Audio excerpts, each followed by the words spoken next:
اس چیز کے علاوہ کس چیز کا سوچ سکتا ہے کہ اس جو ملک میں ہمارے ہو رہا ہے، جو ہم خودکشی کرنے والے ہیں، یہ میں اس کو خودکشی، یہ خودکش حملے نہیں ہیں، ہمارا ملک خودکشی کرنے والا ہے۔ یہ جو ہم جا رہے ہیں، جس راستے پہ جا رہے ہیں، ہم سب کا کام ہے کہ سارے اس وقت ملک کو اکٹھا کرنا ہے۔ لیکن میری 3 چیزیں میں آپ کو کہنا چاہتا ہوں۔ وزیر اعظم صاحب نے کہا کہ یہ وہ بچے ہیں جن کو صحیح تعلیم نہیں ملی، جو برین واش ہوئے ہیں، یہ کہا یہ بھی اس معاشرے کا قصور ہے، ہمارا قصور ہے۔ کیوں نہیں ہم نے اپنے بچوں کو تعلیم دی؟ اس گورنمنٹ کی میں بات نہیں کر رہا۔ ہمیں اپنے آپ کو اندر سوچنا چاہیے کہ کوئی دنیا کا ملک ہے جدھر 3 سلیبس چل رہے ہیں، انگلش میڈیم پیسے والے بچوں کے لیے، اردو میڈیم عام عوام کے بچوں کے لیے، پھر تیسرا دینی مدرسے، 3 پیرلل سسٹم چل رہے ہیں، اور اس کا نتیجہ کیا ملک میں تقسیم پیدا نہیں کرے گا، اور 3 ڈفرینٹ کلچرز بن چکے ہیں ملک میں۔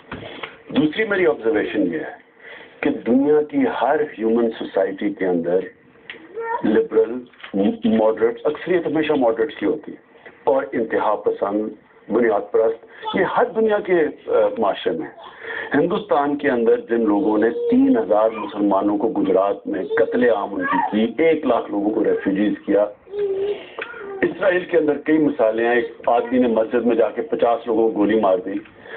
امریکہ کے اندر ایک ایونجلسٹ طبقہ ہے جو بنیاد پرست ایسا ہے، ان کے اگر آپ اسٹیٹمنٹس پڑھ لیں، میں آپ کو یقین دلاتا ہوں کہ پاکستان کی جو انتہا پسند دینی جماعتیں بھی ہیں، وہ بھی وہ اسٹیٹمنٹس نہیں دیتے جو مسلمانوں کے متعلق دے رہے ہیں۔ انگلینڈ کے اندر یہ ریسسٹ ہیں کہ آپ کا رنگ، ہماری طرح کے رنگ لوگوں کو وہ مارتے ہیں پکڑ کے سڑکوں پہ، اس طرح کے بھی لوگ ہیں۔ لیکن کیا اس کا طریقہ ڈیل کرنے کا یہ ہے کہ آپ اپنی فوج اور اپنے لوگوں کے اوپر استعمال کریں؟ کیا یہ طریقہ ہے؟ کیا وہ کہیں ہندوستان نے ان لوگوں کو اوپر، حالانکہ عدالت نے ثابت کر دیا کہ انہوں نے، پولیس سب نے مل کے مارا مسلمانوں کو، کس نے کچھ کیا؟ کوئی فوج کشی کی؟ فوج اصل انہوں نے کیا کیا؟ عدالتوں میں گئے۔ تیسری جو میری آبزرویشن، اور یہ بڑی اہم ہے، کہ دیکھیں پاکستان کے اندر اس وقت ایک عام جو پاکستانی عوام اور دینی طبقوں میں یہ تاثر پایا جا رہا ہے کہ امریکہ کی جو وار آن ٹیرر ہے وہ وار اگینسٹ اسلام ہے۔ یہ اب جتنی بھی سرویز ہوئی ہیں مسلمان ملکوں میں، یہ باہر کی میں سرویز کی بات کر رہا ہوں، وہ وار آن ٹیرر کو وار اگینسٹ اسلام سمجھتے ہیں۔ جب وار اگینسٹ اسلام ہوتی ہے اور ہماری حکومت امریکہ کی سپاہی بنی ہوئی ہے اور ان کی مدد کر رہی ہے، اپنے شہریوں اور اپنے فوجی مروا رہی ہے، اور لوگوں کو یہ تاثر چلا گیا ہے کہ یہ اسلام کو خطرہ ہے، جب اسلام کو خطرہ ہے، میں آج آپ کو بتا رہا ہوں کہ یہ جو ہے یہ اب بڑھتی جائے گی۔ ہمیں یہ سمجھنا چاہیے کہ جو وار آن ٹیرر میں ہم حصہ لے رہے ہیں، کتنے اب تک پاکستانی مر چکے ہیں، کتنے پاکستانی فوجی مر چکے ہیں ہم، یعنی کہ یہ وار کا اینڈ کدھر ہے؟